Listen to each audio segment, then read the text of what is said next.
開思域點解被稱為鬼火少年呢？咁肯定因為夠平嘅同時性能又夠好啦，後續嘅改裝潛力又夠大，各種好睇嘅改裝案例姣屍燉篤咁，真係令我哋班後生仔欲罷不能啊！所以鬼火對於車嚟講，從來都唔係貶義詞，只要遵守交通規則，總比嗰啲開得慢嘅馬路三大媽要好啊！喺2006年，思域第8代正式登場，同時實現咗國產化，讓更多人熟知。而呢代嘅規格眾多，咩日規、美規、歐規、本土規、巴西規，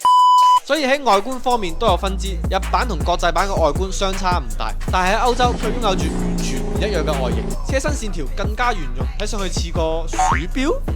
應該係飛度王更加貼切啲。而 Type R 嘅版本亦都有兩種，分別係歐版嘅 FN2 搭載 K20Z 引擎，可爆發201馬力。日版嘅叫 FD2， 搭載 K20A 引擎，比歐版多出24匹馬力，而且喺日本本土仲有住更進階嘅版本 Mugen RR， 比 FD2 輕出5公斤，高出15匹馬力。到咗第9代思域，因為雷曼兄弟產生嘅金融危機，讓思域再次走向經濟型定位，添加咗 ECO 技術。不過因為動力配置同第8代大致相同，特別係同時期改款嘅對手相比，就顯得創新不足，廉價感高啊！呢個亦都係點解第9代嘅存在感低嘅原因啦。不過呢一代嘅 Type R FK2 係第1代使用渦輪嘅 Type R， 引擎代號為 K20C1， 馬力高達310匹，400牛米扭矩，0-100加速5.7秒，以7分50秒成為紐伯格林最快前驅車。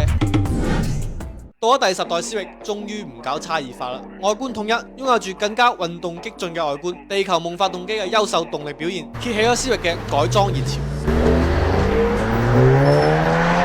過後喺2017年發布 Type R 版本 FK8， 再次刷新咗紐北賽道紀錄。之後限量版嘅 Type R 更以2分23秒成為06賽道最快前驅車，寫下思域輝煌嘅歷史。再到如今嘅11代，雖然少咗一分運動感，多咗一分雅閣感。Type R 嘅版本更係賣到50萬，但係依然睇得出佢仲保留住思域應有嘅運動氣息。51年嘅長跑，思域從為咗慳油而生嘅最強買菜車，到依家嘅最強前驅車，成為我哋心目中嘅平民跑車。